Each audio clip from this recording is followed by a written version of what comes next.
Today we're going to talk about the other superstar of the 1400s in Italy, Leon Battista Alberti.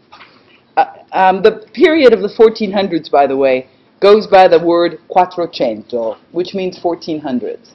And in discussions about the history of architecture and the history of art, particularly when you're discussing Italy, it's convenient to speak about the Quattrocento, meaning the 1400s, the Cinquecento, meaning the 1500s, the Seicento, meaning the 1600s, and so forth, because really, conveniently, styles seem to break at the 100-year mark, and significant changes happen.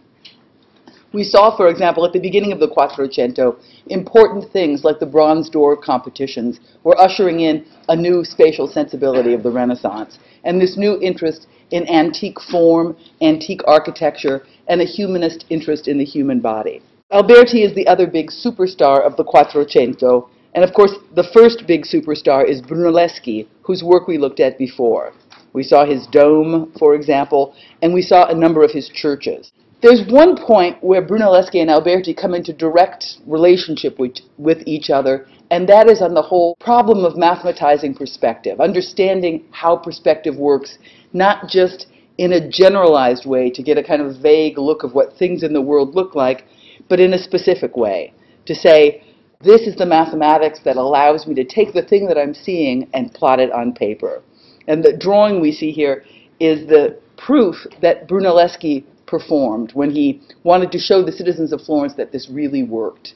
He used his method of what he called legitimate construction, costruzione legittima, to draw and to paint the little baptistry of San Giovanni over here, and had this elaborate method of having a mirrored sky to reflect the real sky, a peephole and a mirror, so that you would have this illusion that you were actually looking at the real thing.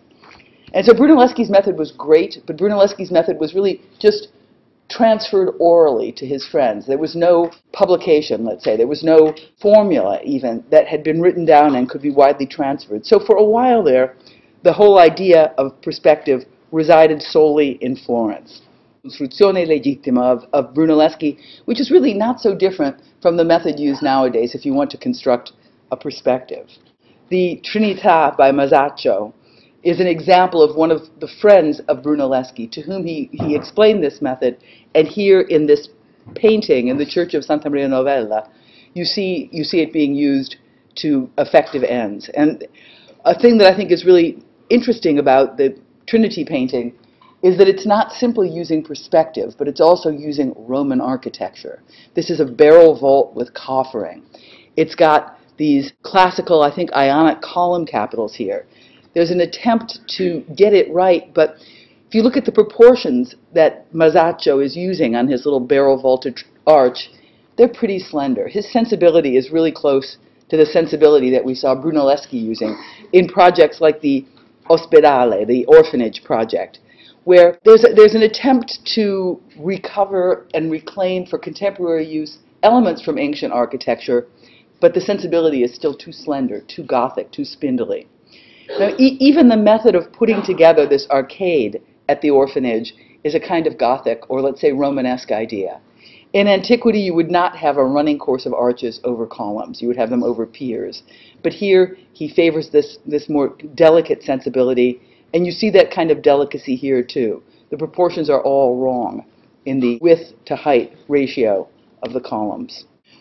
And again we see in Brunelleschi this attempt to recover a classicizing language, but a tendency to do so while adhering to Gothic ideas about how to build, and even ideas about proportions and about rib structures versus wall and surface structures. So here in the Ospedale, we see an articulation of ribs being received by little brackets, which is not a Roman technique, but a medieval technique.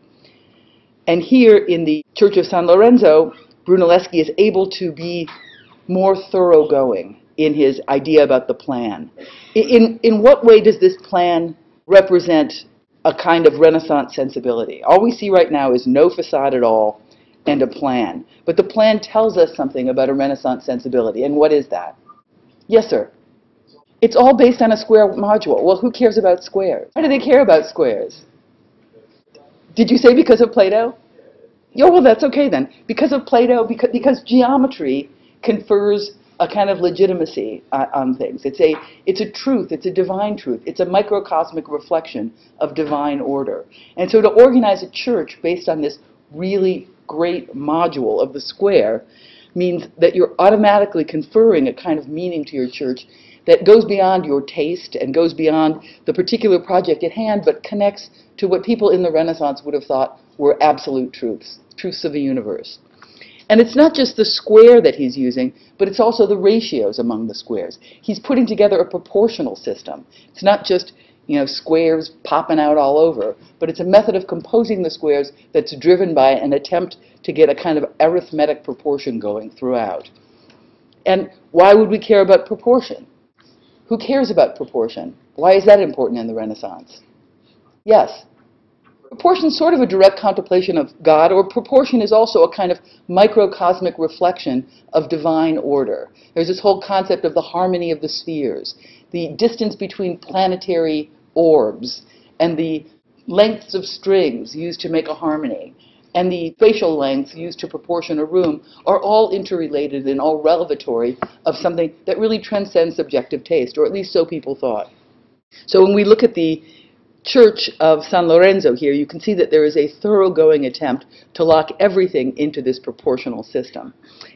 And here too we see a couple of issues that characterize Brunelleschi's way of working.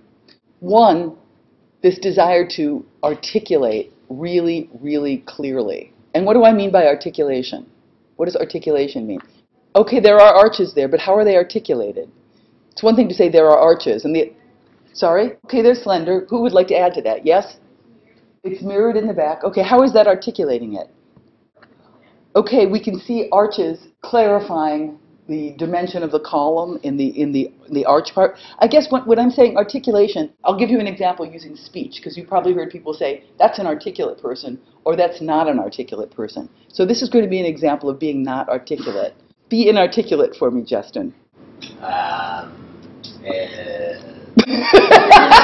Justin's example of being inarticulate, which was means we don't understand what's going on because he's not clarifying. He's not being specific about what he's talking about. So I would say that Brunelleschi here is using the orders to call out the proportional system really, really clearly. You see the space between these two columns? Well, that's a bay. That's giving me my square module. And if I want to understand how the square module completes itself, I have pilasters on the far wall here that call out the square module. Now these columns are structural, they're holding up the stuff above them. But these things are simply there to call out the square module. So Brunelleschi has this technique of using the grayish stone, the pietra serena, to call out the articulation of the geometrical figures that are embedded in his architecture. And he does it in such a way here in San Lorenzo that not only is the wall articulated, but he transfers those measures to the paving of the floor. So you look at this thing, and you can really read the geometry of the space. He's going out of his way to clarify the dimensions of each part and to clarify the relationship of parts to the whole. So Brunelleschi loves this idea of the square module, and we see it again here in Santo Spirito.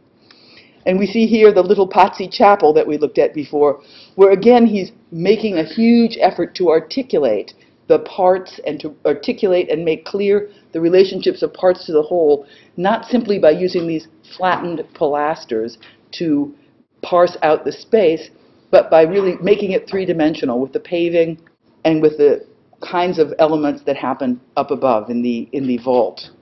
I use the word pilaster. I don't know if I've ever defined it. Does anybody know what a pilaster is? It's exactly right. These are the flat column things here. The Romans used them. The Greeks absolutely didn't use them because the Greeks were all about trabeated structure.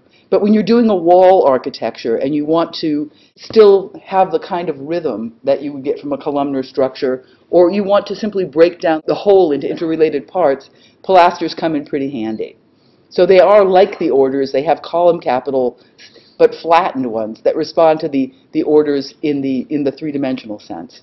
So pilasters everywhere. And there's even a kind of flattened coffering up here that calls out the module so that you see it everywhere.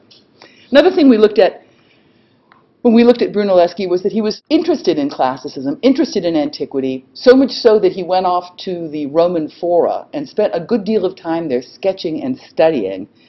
But when he came back trying to actually deploy these lessons he learned from antiquity, he was not a slave to antique types. He really wildly reconfigured things, so much so that it's possible to look at something like the facade of the Pazzi Chapel and see it as a kind of reimagined triumphal arch, but a triumphal arch wholly lacking the massiveness and the gravity of a real triumphal arch, and again reprising this delicate Gothicized sensibility. Let's talk about Alberti, because Alberti's a little bit younger than Brunelleschi, and Alberti has a very, very different background. As we said when we talked about Brunelleschi, he was a member of the Silk Guild, but that involved the goldsmiths and the people who cast metals. So he was sort of a sculptor, a man who worked with his hands, a man who liked to make things, a practical man, an engineer, really, a tinkerer. And Alberti comes from a very, very different background. He's a man of theory. Alberti was educated at the university in Bologna, the oldest university in the world, and got a degree in 1428. He was the illegitimate child of a Florentine patrician and lived most of his life in exile up north in Genoa. And he took holy orders, as so many people did, in 1432 and served as a papal legate. So he would often have commissions to represent the interests of the Pope in various towns. So he was well-traveled, well-read, and incredibly theoretical. I might add well-dressed. Look at that little outfit. It's a nicely dressed man. Alberti wrote a lot, and he wrote widely. You've probably heard the term Renaissance man. You know, oh, he's a real Renaissance man. He can wallpaper and make waffles. He's amazing. But Alberti was a Renaissance man. Just look at the subjects that his treatises cover. An early treatise is De Pictura, on painting. And here he looks at Brunelleschi's method of legitimate construction, mathematical construction of perspective, and codifies it, simplifies it, writes it down, and publishes it, along with a theoretical discussion of what it is to represent pictorial space. He wrote about the family. He wrote a description of urban Rome. He wrote an Italian grammar. He wrote books on cryptography, agriculture, the duties of a bishop. He wrote plays, moral and ethical treatises. He wrote a little satire. And the one that's probably most important for us, he wrote De Re Edificatoria, which are the 10 books of architecture, not the 1 books, which he wrote in 1452. So he's thought about a lot of topics, he's written about a lot of topics, and he's an interesting man. So this is the frontispiece of his La Pictura and various techniques of the construction. This is the 10 books of architecture as available from the Dover Reprint Company, well worth having. Because Alberti is a scholar. Alberti is a master of the Latin language. He is eloquent, he is articulate, he's studious, and it turns out Vitruvius was a dope. At least according to Alberti, Vitruvius could barely speak Latin. Vitruvius seems to have been, at least in Alberti's depiction of him, probably a man of the crafts who was not particularly literate, but who compiled together these snippets of antique thought about architecture. And so his book is valuable because it's all we have of how the ancients theorized their world and their architectural projects. But Alberti could write well. So Alberti begins his 10 books on architecture by saying, Vitruvius is so illiterate. When you read the book, you have no idea if he's writing in Latin or in Greek. If you're a native Greek speaker, you're sure he's writing in Latin because you can't understand him. And if you're a native Latin speaker, you're sure he's writing in Greek because you can't understand him either. One of the projects in writing his 10 books on architecture is to read Vitruvius and to figure out what this mush is all about, and then to make a kind of coherent project to explain architectural theory in his 10 books. I mentioned that Alberti was a Renaissance man, humanist, linguist, philosopher, classical thinker, but probably the thing that has impressed me the most of all of his accomplishments is the fact that it is said that he could jump over a horse. So put all those other accomplishments together with the idea of standing, not even with a running start, and jumping over a horse. That is a guy who can do almost anything. Alberti, in theorizing the world of visual things and built things, has a theory of beauty, and he suggests that beauty is proportion. And the numbers and proportions which our ancestors have given us give proportion authority. So you use the authority of the ancients to know that you're doing something beautiful. Beauty is perceived intuitively, and that's a kind of Neoplatonic idea. There's nothing rational about beauty. When you see beauty, you know it because it's a glimpse of God. And you can also see beauty in nature. And that's quite an extraordinary thing to say, that nature is not this field of delusions, but rather a place where beauty and truth can be sought out. A lot of the things that we saw Vitruvius talking about, Alberti goes back to. He talks about decorum, the notion that an architect must be able to judge what is appropriate. And so there are different building programs, like a townhouse or a country house. And he would say, if you're building a townhouse for a noble person, you would want to have gravitas, a seriousness of purpose. But if you're building a country house for the very same client, you would want to have festivitas, or a kind of more frivolous, more light-hearted engagement with the subject matter, because the country calls for one kind of response and the city calls for another. There are two types of beauty. One is characterized by venustas, and the other by dignitas.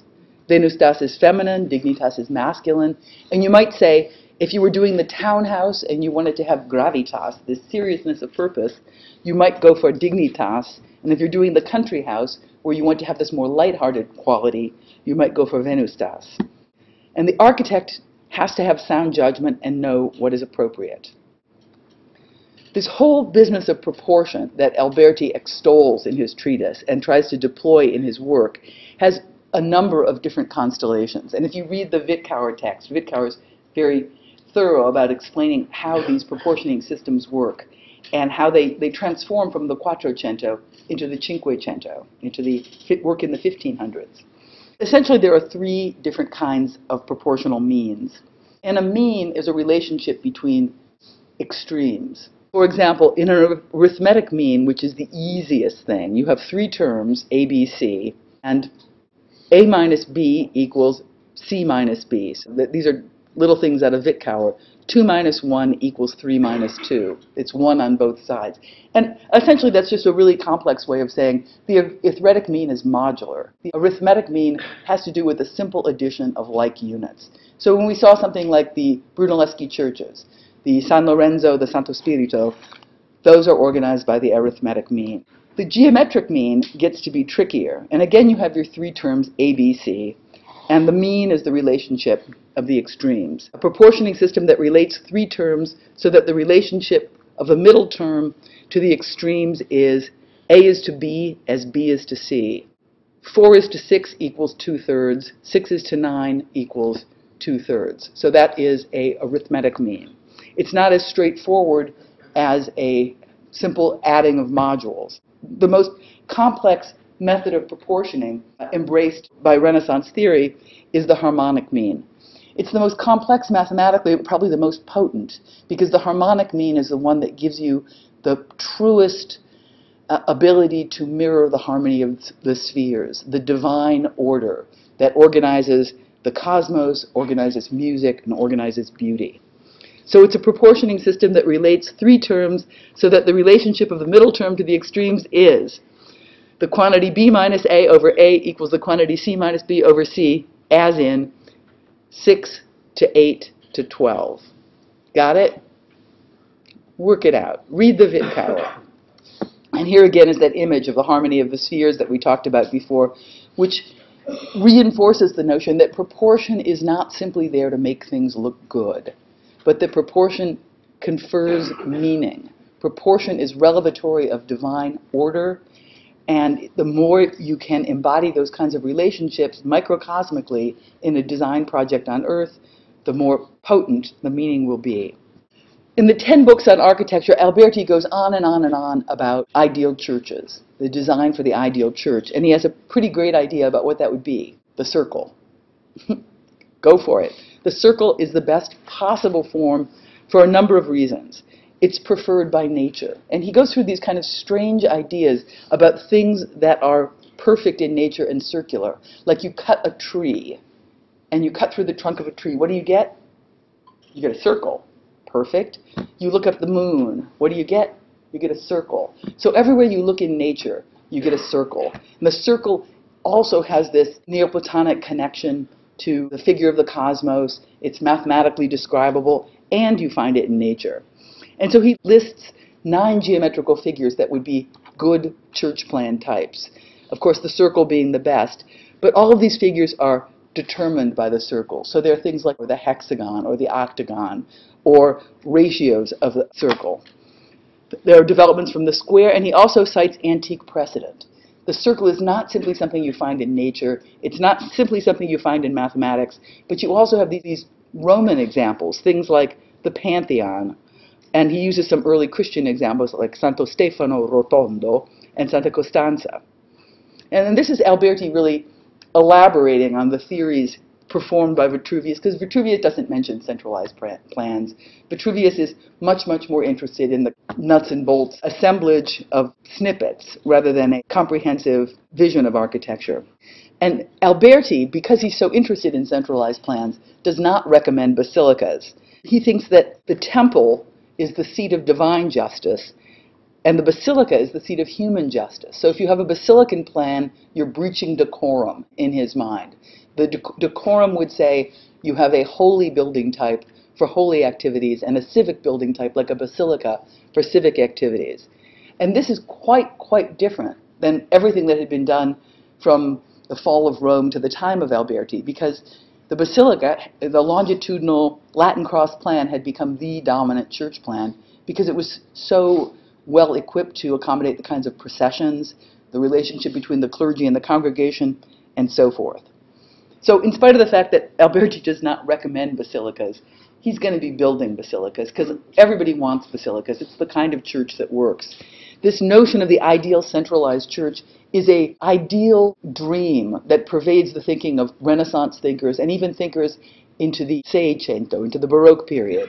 You want to have it, but it doesn't work. It doesn't accommodate the program very well. And we'll see more about how it doesn't work later on. These descriptions of beauty, I think, are really great. Use these to evaluate your own studio design projects. Beauty is something so that nothing can be added or taken away without destroying the harmony of the whole. So look at what you've done and think about, can you take anything away? If you took it away, would it be better? Would it fall apart? If you added something, would it be better? Would it fall apart? You should try to get that kind of elegant fit. That is what he would say. And then specific proportions. Let's look at some of these projects by Alberti. One of his early projects is building a facade for the church of Santa Maria Novella in Florence, the family church of the Rucellai family, in case you wondered. And you look at this thing, and you might be inclined to say, this is a Renaissance church? You've got to be kidding. Thank God Brunelleschi didn't build any facades, because this doesn't look particularly Renaissance. And in fact, if you look at the plan of the church, it's a Gothic church that he had to put a facade on. And here's the interior to show you that it is a Gothic church in the style of Tuscan Gothic, which is to say polychromatic striped marble, kind of punchy windows, not the great dematerialization that you have up north, but it's a good example of a Gothic church nonetheless. So in what sense is Alberti making a Renaissance facade? Just not too far away, on a hill overlooking Florence, you have this church, which is a Romanesque church, San Miniato al Monte. If you look at these two churches, and you look at them fast, you might say, well, these are exactly the same. Alberti has not really done much to extend the vocabulary or the typology or the form of this Romanesque church. So how does it work? Why is it different? Or is it the same? Does anybody have a read on this? Yes, sir. I think that's a good point. He's inscribed circles. We see a circle here, we see a circle here, we see a circle here. So there are large geometrical figures that begin to organize the whole, whereas you might say the facade of San Miniato al Monte is more piecemeal. Things are happening more as surface pattern than as figures that organize the whole. What else? Yes? They're awfully similar. I got to say that they're awfully similar. And the things that separate them are fairly subtle. And one reason that they're similar is that they have the same vocabulary. If we use this linguistic metaphor to talk about architecture, the vocabulary could be things like polychromatic marble, or things like round-headed arches, or things like engaged Corinthian columns. Vocabulary could even be things like little temple floating on top, which is happening in both cases. But they have a different syntax. And syntax is a word used in linguistics to talk about how you put pieces of words together. Syntactically good sentence would be, the dog is red. And a syntactically bad sentence would be, red dog is the. You know, the vocabulary is exactly the same, but the method of putting the pieces together is different, and the meaning becomes less clear. So when you look at the Alberti, there's an attempt to find these organizational strategies that have a precedence. Like, look at just the temple part up here in the Alberti and up here in San Miniato. Can anybody see a difference between them? Yes? Yeah, absolutely right. If you look at the little temple piece here, it's way more classical than the little temple piece in San Miniato. The Alberti, for example, has a fairly hefty entablature and a nicely delineated shadow casting pediment, and the relationship of the stripy pilasters to the entablature is logical. It's what you would expect. It represents the movement of tectonic forces. Over here, the pediment becomes completely kind of overwhelmed by these miniaturizations of running colonnade as decorative pattern. And even the idea of what supports the pediment isn't so clear. They're more like panels than like columns. So there's a classicizing impulse going on in Alberti. But he has the same problem that the people in the Milan Cathedral had, which is to say, he believes that the parts and the whole have to agree. So he's got this Gothic church. He's got a Gothic church that he has to deal with. So it would not be appropriate, given the Gothic church, to just slam on some perfect Roman facade. He's got to negotiate. One way he negotiates is to find a way to take the vocabulary of the Romanesque church and to throw Roman syntax into it, to create a more kind of thoroughgoing organization. So we found a temple here. Can we find anything else that looks kind of Roman? Yes. Excellent, triumphal arch. If you look at the bottom part of this, he's making a triumphal arch. He's got the big entablature here. He's got these large-scale engaged columns holding it up, and he's got this kind of trinity of little arches there. Alberti also has another problem he's dealing with, and that is the fact that part of this thing already had a Gothic facade. So he has a difficult problem of taking the existing Gothic work and incorporating that into his conception. So if you look over here at the lowest story, the facade was built right about up to here when Alberti got the project. And there are these Gothic pointy things down here. So Alberti uses the triumphal arch as a strategy to create thickness to the wall so that there can be one layer, and that's the outermost layer of the triumphal arch of the colossal scaled pilasters, to allow this new work to create a kind of screen so that the Gothic work sits behind that screen and doesn't take a prominent reading. That's not the only thing that's going on. Alberti has also got the same love of clear geometry that Brunelleschi does, this kind of desire to encode geometry and proportions into the building. So in the case of Santa Maria Novella, he's running with a square. And there are all kinds of different ways that you can begin to look at this thing. The whole of the church is a square, or could be inscribed in a square. The temple could be inscribed in a square. The lower story is a two-square, and so forth. So he is taking something that in its Romanesque form is really a kind of additive collection of pieces, and he's marshalling geometry to hold it together. And he's using this language of the Tuscan vernacular that we see here in the baptistry. And here in the baptistry, we see the same kind of syntax that we saw in San Miniato al Monte. That is to say, not so much of a strong interest in representing the tectonics of the building. This thing is a bunch of decorative panels rather than an entablature. And we come over to the Alberti facade, and we really see something that looks very closely drawn from antiquity. Here we have our temple, and here we have our triumphal arch. And they're both kind of bad at being temples and triumphal arches, but Alberti's juggling a lot of balls. He's negotiating a lot of conditions. This is the San Miniato temple and the Alberti temple, and here's a real temple. And the real temple is the temple of Fortuna Virilis in Rome, a little temple that they all knew very well. And just look at the plasticity of the pediment here and the gutsiness of the entablature here at Fortuna Virilis, and you can see that Alberti is going for this Romanness and not for the thinness of a Romanesque model, or even, let's say, for the thinness of a Brunelleschian conception of what classical architecture is. Ditto here we have silly-looking, flattened-out triumphal arch, and the arch of Septimus Severus, one of the triumphal arches in the Roman Forum. And the ideas of the colossal order, big arch, little arches, are all being drawn from here. He's also trying to figure out how to solve the question of the basilican section, but still make a unified thing.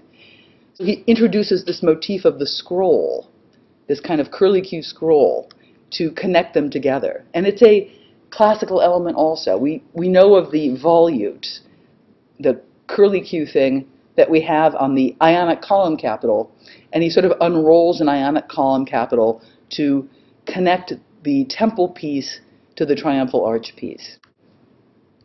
And this is just a highly elaborated study of proportions, and it basically comes down to the fact that it's a square. There's a square module being broken down and being used in many, many ways to organize this. So Alberti, I think, solves the problem of dealing with an agreement between a Gothic interior and a classical desire in a way that's pretty subtle and pretty clever.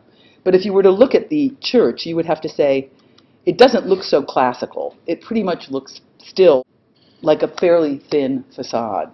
And Alberti is going to try throughout his career to find ways to bring Romanness into architecture, to bring the plasticity and the muscularity of Roman architecture into his work. And I think he succeeds better at this church, San Francesco in Rimini. It's also called the Tempio Malatestiana, because it was done for this man, Sigismondo Pandolfo Malatesta, also known as the Wolf of Rimini. So you know this guy was probably great company. He was one of a class of people that ruled these little towns scattered throughout Italy called a condottiere. And a condottiere was basically Italian word for savage warlord. So you had these odd combinations of tastes. In someone like Sigismondo Malatesta, and there were a lot of these people also, part of the time he would raid and plunder and murder, and part of the time he would sponsor the arts. He's interesting in the same way the Medici are interesting, because if you're a warlord, you have new money, not old money. And if you have new money, you're willing to take a risk on new art. The old artistic styles represented the old entrenched wealth and the entrenched monarchy. Savage warlord, happy to get Alberti to come in. And so he commissioned Alberti to renovate a church in his hometown of Rimini. And the church, poor old Alberti, hates the idea of the basilica, very disgusted with Gothic things. It's another Gothic church, and he has to renovate it.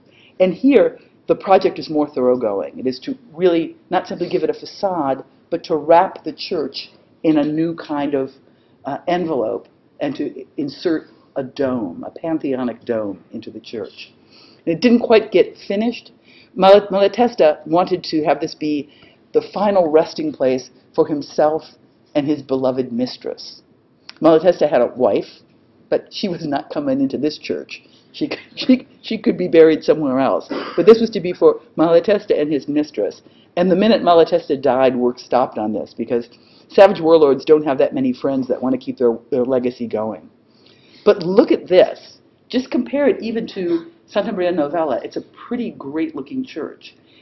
You can see evidence of the archaeological investigations of walking around the Roman Forum, looking at this stuff, trying to recover the lessons of antiquity in Alberti, I think in a way that's a lot more direct than what you get by looking at Brunelleschi.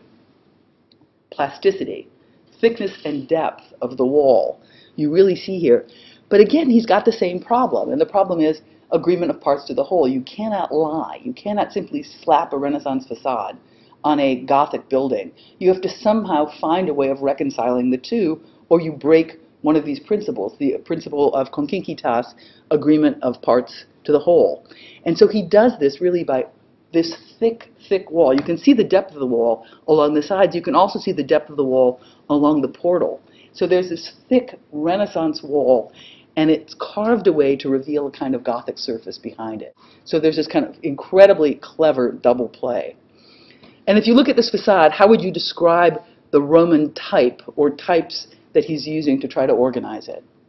What typology do you see at play? Did I hear triumphal arch?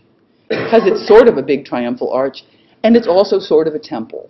So the same game that he was playing at Santa Maria Novella of using these two classical types and working them together is going on here too. Here's a triumphal arch, once again. This is the Arch of Constantine.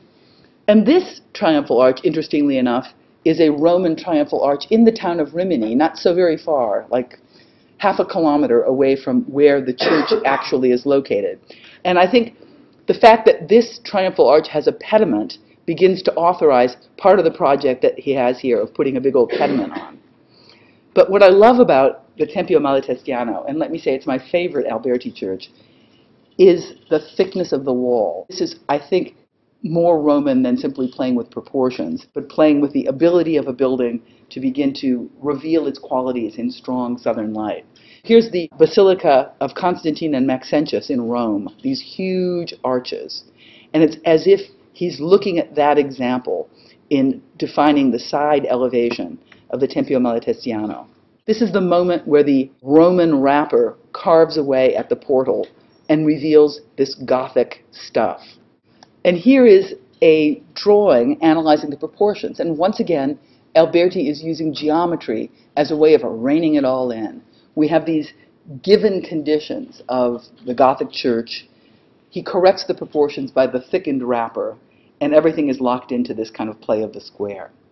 This notion of wrapping a building in ruins is a great idea. And it's an idea that Louis Kahn plays with in a number of his projects. This is a project by Louis Kahn in Dhaka, where he quite deliberately describes this as taking a building and wrapping the building in ruins to provide this play of shade and light and complexity. And it is what Alberti is doing here at San Francesco, the Tempio Malatestiano. Here's a plan of what it looks like now. You can see here at the edge this thickened wrapper. And he was clever because he used this thickened wrapper to clear out all the sarcophagi and tombs of cardinals and bishops and everything that had been collected there, because he needed a lot of space for tombs for his mistress and himself eventually. And he places them inside these little arches along the outside, and they become nice places for that.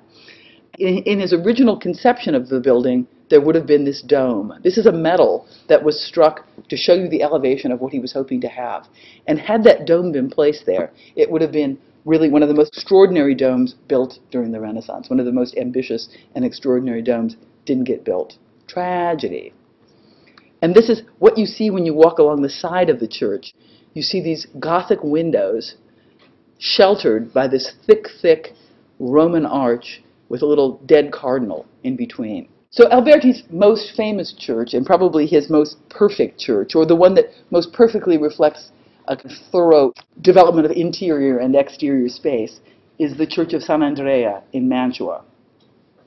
This is also a work on an existing foundation, but he was able to reconfigure more than just the elevations here. And if you look at the facade, you're probably willing now to say you know exactly what's going on. You have what? What typologies are being deployed here? Exactly right. The temple and the triumphal arch, perfectly superimposed now. Not stacked, not alluded to, but temple and triumphal arch. And what's great about the temple and the triumphal arch is that the thing operates at multiple scales. The triumphal arch has, as its very nature, this ability to operate at two scales. You have the large scale that relates to the entablature, and you have the small scale that relates to the arch. So here we have it stuck in the city of Mantua. A little plaza here. Mantua is a great city, by the way, with a series of really wonderful public spaces that go back here to the ducal palace. And also notice, and this is a condition that you see a lot in Europe, how this church is really embedded in the city. It's not a freestanding object. In this case, it's not even as freestanding as the Tempio Malatestiano, where at least you had a side elevation. There are like shoe stores and ice cream shops stuck against the side of the building, and it only reveals itself to you here by the front entry and here by one of the transepts. We admired in the Tempio Malatestiano this notion of thickness and depth, that the wall was becoming increasingly muscular, increasingly beefy, increasingly Roman, increasingly available to the play of light and shadow on surface. And if you look at the plan of the building, you can see that the whole edge is conceived of as this kind of carved surface, kind of amazing, of all these little chapels and things. By the way, they have a very good relic in this church. They have Jesus' blood, if you ever want to see Jesus' blood. I was there, yes, I was once there on Good Friday, and they don't usually bring out Jesus' blood, but they sometimes do, and on Good Friday they do. And I just happened to have been there on Good Friday, and it was an amazing experience because the church is vast, and it was, people pushed together to participate in this ceremony, to see this very important relic brought out. But if you look at the proportions, you can see the square, the square, the square, all of these things going on here. But you can also see an interesting strategy about the triumphal arch as a way of making things work not only on the exterior, but also on the interior. I don't know how well you can read this axonometric drawing, but what it shows you is that this irregular rhythm of chapels on the side is actually a running course of triumphal arches. So he takes this notion of agreement of interior and exterior so far that he uses the motif of the exterior of little guy, little guy, with big arch in the middle, to organize the side walls of the church. And it's funny because if you look at the church, there's something that I think is distinctly odd, and that is the facade doesn't fit the church. Here's the facade, and it's this little shrunken guy, and here's the church back here. So if he's going for this big agreement of parts to the whole, it would have been a good idea to get a facade that fits the church and doesn't lie about the dimensions of the church. But he has to lie. Here's the rest of the church, by the way, right over here.